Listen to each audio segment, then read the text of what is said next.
เลยค่ะวันนี้นะครับมาสอนวิธีใช้ตัวนี้นะครับตัวนี้เนี่ยเหมาะกับตกปลาหน้าดินนะครับเฝ้า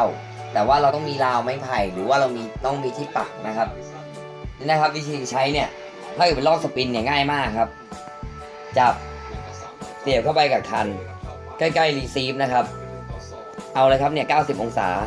ให้ตรงเนี้ยมันหงายปุ๊บนะครับเอาใส่เอ็นพาดไว้ลองดึงดูก่อนยังไม่ดังนะครับเปิดสวิตช์โอเคมันดังแล้วจะต้องเป็นเหลี่ยมนี้นะครับเหลี่ยมอยู่ประมาณนี้นะครับ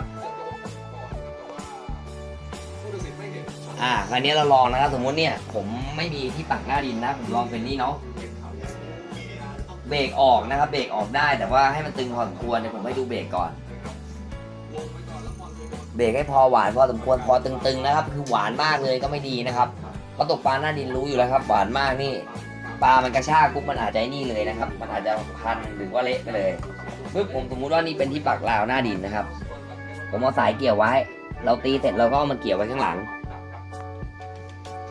นะครับเราตีเสร็จแล้วก็เอามาเกี่ยวไว้ข้างหลังนี่เราสมมุตินะครับพอเวลาปลามันกินปลามันต้องกดอย่างนี้แล้วนะครับ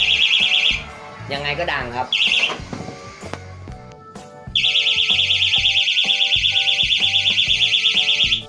มันมีไฟด้วย